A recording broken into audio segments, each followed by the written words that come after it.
दोस्तों good morning from Devprayag. स्वागत है आपका एक और नए वीडियो में। मेरा नाम है विजय एंड यू आर वाचिंग विजय चला अकेला। रूम दिखा देता हूँ फटाफट। कुछ बेसिक सा रूम है पुराना स्ट्रक्चर का, लेकिन बस ये है साफ़ सफाई है, थोड़ी बहुत सीलन आ रही है, लेकिन कोई बात नहीं। कल जल्दबाजी में हमें जैसे रूम मिला ना, बहुत सही था। और लोकेशन बता देता हूँ कहाँ रुका हुआ हूँ मैं। पार्किंग की इधर कोई दिक्कत है नहीं। सामने ये देखो भाई नज़ारे, और इसके नीचे बह रही है गंगा, क्योंकि अब भागीरथी नहीं कह सकते, यहाँ मिलन हो गया देवप्रयाग में, तो ये बन गई है गंगा। समय हो रहा है 6:45 सो दोस्तों all set for the day. निकल रहे हैं भैया गेस्ट हाउस से। ओम नमः पार्वती पते शिव हर हर हर महादेव शंभु। कल शाम को जब देवप्रयाग पहुंचा था मैं, तो गर्मी का एहसास होने लग गया था मुझे। रात को नींद बहुत अच्छी आई थी मुझे। सुबह 4:30 बजे का अलार्म लगा करके सोया था मैं, और जैसे अलार्म बजा ना भाई, मैं वापस अलार्म को बंद करके सो गया। मैं हो रहा है 7:30 और 7:28 पे मैं होटल से निकल गया था, और अब निकल रहा हूँ मैं जयपुर के लिए। आज जो हमारा रूट रहने वाला है वो ये रहने वाला है। यहाँ से चलूँगा सबसे पहले मैं शिवपुरी से जाएंगे अपन ऋषिकेश, हरिद्वार, फिर मुजफ्फरनगर, बागपत, झज्जर और फिर जयपुर। इस बार यात्रा में है ना लोगों को बड़ी दिक्कत आने वाली है, क्योंकि बहुत ऐसे पॉइंट है जहाँ जाम लगने का है ना पूरा मतलब चांसेज है भाई। देवप्रयाग में जब सुबह चाय पीने गया था मैं, तो बाइक का फ्यूल इंडिकेटर ब्लिंक करने लग गया था, तो सोचा पेट्रोल कहाँ लूँ मैं। तो जहाँ स्टे कर रहा था मैं, उसके आधा किलोमीटर आगे एक पेट्रोल पंप था, तो वहाँ से टैंक फुल करवा लिया था मैंने। देवप्रयाग से 23 किलोमीटर चलने के बाद, 23 किलोमीटर चलने के बाद में ये है हमारा फर्स्ट ब्रेक। रुकने का ऐसा कोई ज़रूरत नहीं था, लेकिन मैं सोचा कि अभी टाइम भी शायद 8 हो गया है, तो ब्रेकफास्ट कर लेता हूँ मैं। तो ये रास्ते में मिला मुझे एक सुंदर सा ढाबा। जगह यहाँ काफ़ी है बैठने के लिए, शांत जगह थी, भीड़ भाड़ नहीं थी। तो सोचा मैंने ऋषिकेश के टच में जैसे पहुँचता रहूँगा मैं, तो शायद क्राउड मिलेगा मुझे, तो ब्रेकफास्ट वगैरह कर लेता हूँ मैं। देखो ये पहाड़ी डॉग है, लेकिन शहर में कोई इसको देख लेना तो कह देगा कि रोटवीलर है भाई ये। और कितना शांत है, भौंकते भी नहीं है बेवजह।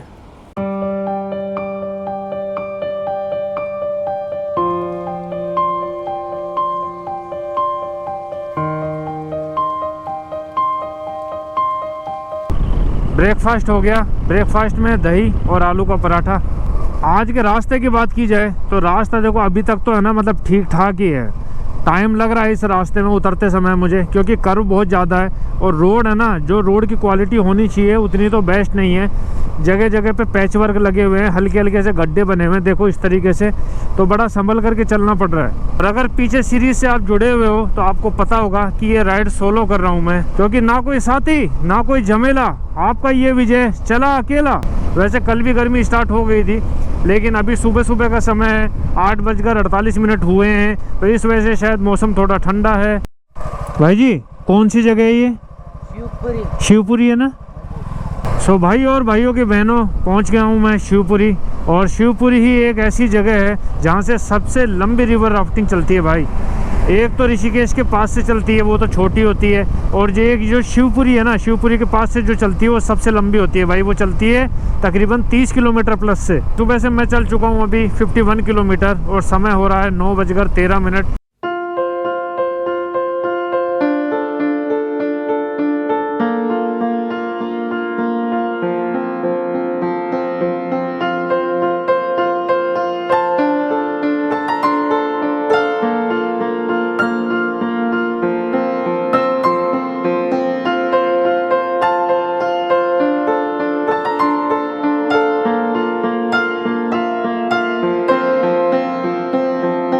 ये इधर चल रही है भाई राफ्टिंग गंगा के ऊपर। अब देखो यहाँ तो गंगा का फ्लो जो है वो बिल्कुल स्टेबल है, लेकिन आगे जाकर के थोड़ी चट्टाने पत्थर आ जाएंगे ना, वहाँ ये खेल खेलते हैं।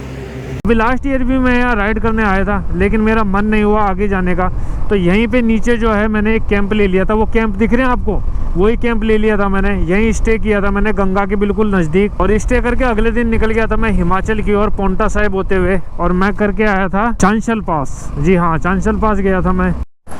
पहाड़ी रास्ते भाई देखने में सुंदर होते हैं, लेकिन ख़तरनाक होते हैं। ये दिख रहा होगा आपको। अब ये गाड़ी भाई कहाँ से गिरी है मुझे खुद में समझ में नहीं आ रहा। ये तो मुझे तो ऐसा लगा जैसे ऊपर से गिर गई, लेकिन ऊपर से भी इधर कुछ डैमेज नहीं है। वहाँ से काटी गाड़ी। अच्छा, इधर से घुमा करके इसने चढ़ा दी यहाँ से। हाँ, तभी ये टूटा पड़ा है यहाँ पे। हाँ ये निशान आ गए ना, ये टायर के निशान आ गए। और ऐसे करके ऐसे चढ़ गई है, ऐसे चढ़ गया सीधा ऊपर। बताओ। अभी चढ़ी क्या भाई साहब? इधर से सुबह ये जमीन पे तो चल ही नहीं रहा था ये। हाँ यार, ये तो नींद में होगा यार। ये सोच रहा था मैं हरिद्वार जाकर के गर्मी मिलेगी मुझे, लेकिन ऋषिकेश में एंट्री करते के साथ ही भाई जो है गर्मी मिलनी शुरू हो गई है। और अभी तो पूरा दिन काटना है, 64 किलोमीटर ही चला हूँ मैं अभी तो। सुबह 9:30 बजे इतना क्राउड हो जाए तो सोचो अभी तो आधा एक घंटे में और कितना क्राउड बढ़ जाएगा यहाँ पर। तो देवियों सज्जनों, स्वागत है आपका ऋषिकेश में और ऋषिकेश के ट्रैफिक में। ऊपर वाला रास्ता बाईपास का था, वो मिस कर दिया मैंने। अब जा रहा हूँ मैं अंदर से। वैसे एक अंकल जी मिले थे, कह रहे थे कि ये थोड़ा शॉर्ट है, हल्की फुल्की भीड़ मिल सकती है, लेकिन ये रास्ता बाईपास से थोड़ा छोटा है। तो इस तरफ आ गया था मैं, तो सोचा चलो अब इधर से निकलो भाई, क्या जाना बाईपास। इतनी बार उत्तराखंड आ गया हूँ मैं, लेकिन ऋषिकेश में भाई मेरा एक बार भी रुकने का मन नहीं करता। यहाँ क्राउड भीड़ इतनी ज़्यादा हो जाती है कि मतलब मन ही नहीं होता कि मैं यहाँ रुक जाऊँ भाई। और सुबह सुबह देखो यार, अपन गलत फंस गए। शायद बाईपास यूज़ कर लेता मैं। ऑटो बैटरी रिक्शा ना, इन्होंने पूरे भारत में कहर मचा रखा भाई। कोरोना के बाद में जो सबसे बड़ी महामारी है ना, वो यही है, बैटरी रिक्शा। खड़ा ही रहे यहाँ। देखो पहाड़ों का और हमारा साथ है ना, आज यहीं तक था। ऋषिकेश से आगे आ गया हूँ मैं और पहुँचने वाला हूँ थोड़ी देर में अभी हरिद्वार। राइट नाउ अभी मैं चल रहा हूँ राजा जी नेशनल पार्क के बीचों बीच से। और यहाँ कई बार ऐसे वीडियोज़ आते हैं कि रास्ते पे ही भैया तेंदुए आ जाते हैं, लेपर्ड आ जाते हैं और हाथी भी आ जाते हैं। लो जी, पहुँच गए हम हरिद्वार। तो महादेव और गंगा की नगरी हरिद्वार में आपका हार्दिक स्वागत है। रुकने का तो मन है मेरा, लेकिन समय हो रहा है 10:20 और बहुत चलना है भाई मुझे। अभी तकरीबन 500-550 किलोमीटर और चलना है। वैसे रोड तो ठीक है जब हरिद्वार से निकला हूँ मैं, लेकिन ये रोड में कभी तो कहीं भी गड्ढे आ जाते हैं, कभी भी एकदम से भंप आ जाता है, कभी भी मतलब जो है फूटा सा रोड आ जाता है थोड़ा सा। और ये हाईवे है भाई। अच्छा, उत्तराखंड और उत्तर प्रदेश में एक चीज़ देखी है मैंने, यहाँ कोई ढाबा हो, होटल हो, रेस्टोरेंट हो, कुछ भी हो, उस पर जो होर्डिंग या बैनर लगे हुए होते हैं ना, तो उस पर जो मालिक होता है वो खुद की फ़ोटो ज़रूर लगाता है भाई। ये सामने एक बोर्ड आ रहा है भगत जी के नाम से, देखो नज़दीक से दिखाता हूँ मैं आपको। तो भगत जी रेस्टोरेंट है ना, इस पर बाबूजी ने खुद की फ़ोटो लगा रखी है, भगत जी रामवीर राठी, है ना।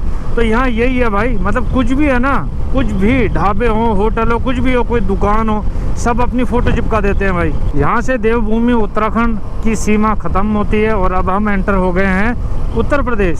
देखो 11 बज गए और निकला था मैं 7:30 बजे और हरिद्वार से निकला था तकरीबन 10:15 के करीब ना। तो पौन घंटे में यहाँ पहुँचा हूँ मैं और सुबह से चला चुका हूँ मैं 125 किलोमीटर और तकरीबन 500 किलोमीटर और चलाना है मुझे। ये कौन सी जगह है? मंगलोर टाउन, जगह का नाम मंगलोर टाउन। चाय के लिए रुका हूँ मैं। एक चाय बना दो पर मीठा कम चाहिए। अच्छा, बना भी दी। यहाँ एक चाय पीने रुका था मैं और एड्रेस भी कंफर्म कर लेता मैं, क्योंकि 2 एड्रेस का डाउट था मुझे। एक तो सहारनपुर होते हुए जयपुर बागपत और एक मुजफ्फरनगर होते हुए। तो ये सर जी मिले मुझे, इनसे पूछा मैंने और इन्होंने बताया मुझे कि आप है ना मुजफ्फरनगर होते हुए चले जाओ और सहारनपुर से तो क्या उल्टा पड़ जाएगा।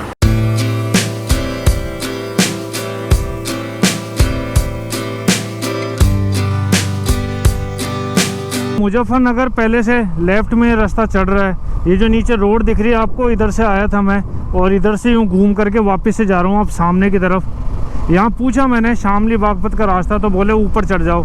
अब आजकल क्या है, जगह जगह एक्सप्रेसवे इतने बन गए हैं ना कि इनके ऊपर चढ़ने में भी डर लगता है भाई। ऐसा लगता है कि कहीं फ़ोटो वगैरह खिंच जाए और चालान फट करके आ जाए। लेकिन 2 लोगों से कंफर्म किया मैंने, तो वो बोले इसमें मोटरसाइकिल वगैरह सब अलाउ है, आप इसी पे चल जाओ।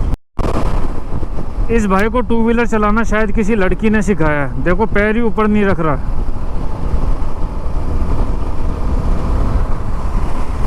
214 किलोमीटर चल के शामली तो आ गया मैं, लेकिन अभी मुझे जाना है बागपत बड़ौत की तरफ। अभी पीछे एक रास्ता पूछा मैंने तो उन्होंने कहा इस तरफ चले जाओ चौराहे से। जब पहले दिन मैं जयपुर से यमुनोत्री वाले रूट पे गया था ना, तो आते वक्त तो वैसे इसी रूट से आया था, लेकिन मैंने शामली से राइट टर्न नहीं लिया था। मैं शामली से सीधा चला गया था सहारनपुर की तरफ। तो इसी रूट पर एक जगह रुक कर के खाना खाया था मैंने।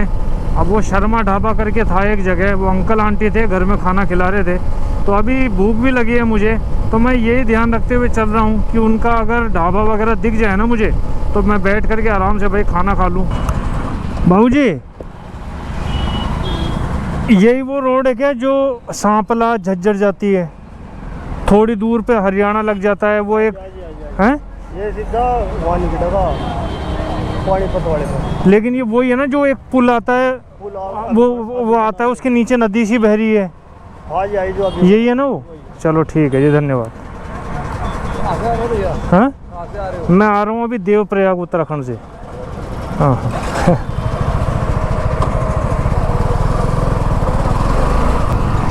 ये नहीं है यार वो रोड। इस रोड पे मुड़ गया था मैं सामने, ये जो तिराहे चौराहा है इधर से, और यहाँ पूछा भी था मैंने, तो इन्होंने गलत बताया मुझे, इनको नॉलेज नहीं थी। इसलिए मैं 2-3 लोगों से कंफर्म करता हूँ। अभी यहाँ से राइट में मुझे तकरीबन 11-12 किलोमीटर चलना पड़ेगा, और 11-12 के बाद में एक ऐसे ही मोड़ आएगा, उससे राइट जाना है मुझे। इधर भाई जो गन्ने की और कोलू के धुएँ की जो महक लगी हुई है ना, बहुत मस्त लग रही है। मतलब क्या बताऊँ यार, बहुत सही लग रही है। आज के दिन में जितने किलोमीटर कवर करने हैं ना मुझे, उससे अभी आधे किलोमीटर भी कवर नहीं किए मैंने, और समय हो गया है 1:35। देखो पीछे तिराहे से मुड़ गया था मैं, वो रास्ता नहीं था, अब ये तिराहा है, यहीं से राइट जाना है मुझे। तो ये फिर से वही जगह आ गई जहाँ से स्टेट चेंज हो जाता है। अभी यूपी में चल रहे थे हम, और अभी ये जो नदी है इसको पार करके हम आ गए हैं हरियाणा में। यूपी के जो लोकल हाईवे थे उनकी हालत वैसे तो ठीक है, लेकिन बाज़ारों के बीच में से हाईवे निकले हुए हैं तो जाम वगैरह लगा रहता है। लेकिन अभी हरियाणा के हाईवे में घुसा हूँ मैं, तो देखो हरियाणा के हाईवे किस तरीके से मेंटेन किए हुए हैं भाई। देख करके ऐसा लग रहा है जैसे कोई आईफिल टावर खड़े हो। भूख बहुत ज़्यादा लगी है मुझे, ढाबा सामने है लेकिन खा नहीं सकता मैं, क्योंकि ऊपर देखो भाई हाई टेंशन लाइन जा रही है, इतने सारे बिजली के तार जा रहे हैं ना, यहाँ बैठना भाई मेरे बस की बात नहीं है। मौसम थोड़ा किंतु परंतु लग रहा है भैया। देखो जहाँ चाय पी थी ना हमने हरिद्वार को क्रॉस करके, उसके बाद में 210-220 किलोमीटर आ चुका हूँ मैं। दिख गया था मुझे, और ढाबे पीछे भी दिख रहे थे मुझे, लेकिन पीछे क्या वो हाई टेंशन लाइन के नीचे थे तो वहाँ रुका नहीं मैं। और अभी सामने वाली तरफ से जा रहा था मैं, मतलब इधर से आया था और इधर जा रहे थे अपन, लेकिन उस तरफ ढाबे हैं ना वो ना के बराबर है, तो फिर इधर एक थोड़ा सा कट है, तो कट से यू टर्न मार करके आ गया मैं। ऑर्डर किया है आज मैंने सेव टमाटर, है ना, तो ये 5-7 दिन की जो राइड है ना, इसमें पहली बार सेव टमाटर खा रहा हूँ मैं। लेकिन इस बार तो चल रहा था दाल चावल रोटी, दाल चावल रोटी, खाना वगैरह खाते हैं यार। और तकरीबन 2.5 घंटे में 200 किलोमीटर प्लस चला लिए मैंने अभी यार। और अभी जो ब्रेक ले रहा हूँ मैं, थोड़ा लंबा ब्रेक लूँगा, शायद आधा घंटे का, उसके बाद बढ़ूँगा आगे।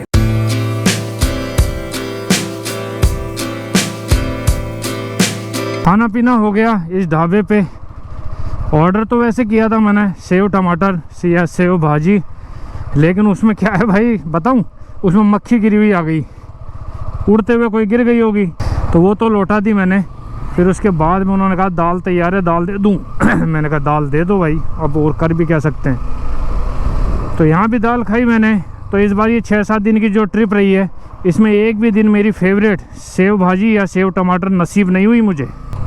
समय हो रहा है 3 और किलोमीटर चला चुका हूँ मैं अभी तक 313। अभी 300 किलोमीटर और चलाने मुझे। और भाई साहब मौसम है ना जो, वो बिगड़ चुका है, पूरा मौसम बिगड़ चुका है भाई। कभी भी किसी भी वक्त बादल फट सकते हैं। तो यही कोशिश करूँगा मैं कि ये जो ऊपर बादल वाला पैच है ना, इससे मैं निकल जाऊँ जितना जल्दी उतना बेहतर है। बारिश की बूंदें आने लग गई भाई। और वैसे हर बार हमेशा मेरे साथ ऐसा ही होता है, जब भी मैं राइड कंप्लीट करके जयपुर की तरफ बढ़ता हूँ ना, हमेशा भाई बारिश आ जाती है। 90-100 पे क्रूज़ कर रहा था मैं खाना खाने के बाद में, क्योंकि लग रहा था मुझे कि बारिश आ जाएगी, और बारिश आ ही गई, और बहुत तेज़ बारिश आ रही है। रुकता तो नहीं मैं, लेकिन ये 360 लगा हुआ था, GoPro लगा हुआ था, तो डर था मुझे कि कहीं भीग ना जाए और ख़राब ना हो जाए, क्योंकि एक ही कैमरा है मेरे पास में। और अभी कहाँ खड़ा हूँ मैं दिखाता हूँ आपको। ये देखो हरियाणा में कुछ इस तरीके से ये शेड बनाए हुए होते हैं रोड पार करने के लिए। तो ये ऊपर है, इसी के नीचे खड़ा हूँ मैं और मेरी bike. Let's continue the ride bro. वैसे बारिश पूरी तरीके से तो नहीं रुकी है, हल्की हल्की फुहारें आ रही हैं, लेकिन यहाँ से जितना जल्दी निकला जाए ना उतने में भलाई है। बारिश अच्छी हुई है। और एक चीज़ और दिखाऊं आपको, लेफ्ट में देखो सूखे हुए गेहूँ खड़े हैं। अब कितने गेहूँ का नुकसान हो गया होगा यार। इस बार मौसम का कुछ समझ में नहीं आ रहा, और ख़ास करके जो मार्च है ना, ये भी समझ से बाहर है भाई। जहाँ पीछे रुका हुआ था मैं, वहाँ थोड़ा आगे निकला और बारिश ज़ोरदार आ गई। फिर बाइक मैंने और खींची, 90 प्लस भी करा दी। उसके बाद में अभी ये जगह आई है, यहाँ पे थोड़ी बारिश रुक रही है, लेकिन ऐसा लग रहा है यहाँ भी माहौल बन रहा है भाई धीरे धीरे। फाइनली बारिश रुकी। 20 मिनट से खड़ा हूँ मैं यहाँ। एक बहुत बुरी चाय भी पी ली मैंने यहाँ पर। कहा था मैंने चीनी कम डालना और अदरक ज़्यादा, तो उन्होंने उल्टा किया, अदरक तो डाली नहीं और चीनी ज़्यादा डाल दी। ठीक है ताऊ, राम राम। इतना बढ़िया रोड था ये, अचानक से गड्ढे वड्ढे कैसे आ गए भाई, समझ में नहीं आया मुझे। अच्छा ये शायद थोड़ा सा पैच ही ऐसा था। थोड़ा ऊपर लगा के छोड़ देना, मैं बताऊं। हाँ बस अब चला के छोड़ दो। देखो भाई अपने हो गए हाल बेहाल। ये देखो पूरे कीचड़ में हो गए हैं भाई और भीग गए हैं। बाइक की हालत देखो, बाइक भी कीचड़ में हो गई है पूरी। और बारिश है ना, ये भाई रुकने का नाम नहीं ले रही है। टंकी फुल कराई थी मैंने यहाँ पर, बारिश आ रही है यार तेज़।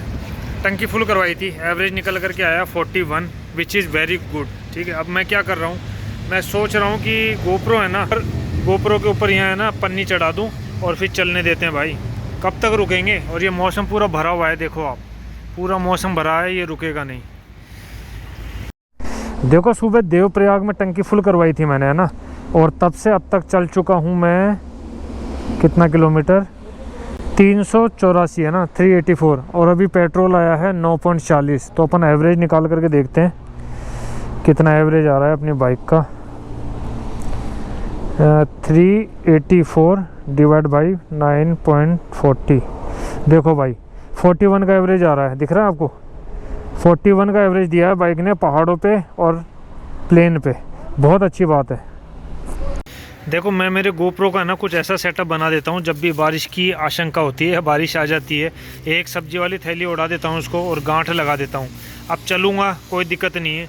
रास्ते में अगर बारिश वगैरह नहीं हुई ना, और कहीं बैठ करके चाय पी मैंने, तब बैठ करके बात करेंगे। देखो हिमाचल में तो इतनी ठंडी पड़ी नहीं, ना बर्फ़ पड़ी, और यहाँ देखो हरियाणा में ओले गिर रहे हैं भाई। ये देखो ओले गिर रहे हैं। वैसे पूरी तरीके से भीग गया हूँ मैं, चल भी रहा था, लेकिन ये देखो जैकेट, ये पैंट सब भीग गई है। लेकिन अभी है ना बारिश बहुत ज़्यादा तेज़ आ गई है, देखो बहुत ज़्यादा तेज़ बारिश आ गई है, इसीलिए रुक गया मैंने कहा चलो भीगते हुए तो चल लेंगे, लेकिन सूख भी जाएंगे। लेकिन अब ये अति हो गई है। ये आवाज़ का ही पता है आपको, ये देखो बारिश आ रही है भाई बहुत तेज़। और ये आज के दिन में पहली बार नहीं है, तकरीबन मैं ज़्यादा नहीं ना तो कम से कम 5 या 6 बार रुक चुका हूँ इसकी वजह से। बीच में डिसीजन लिया था मैंने कि बारिश होने दो, चलते हैं भीगते भीगते, लेकिन अब है ना बहुत ज़्यादा तेज़ बारिश आ गई है। वेट कर रहा हूँ मैं बारिश रुकने का।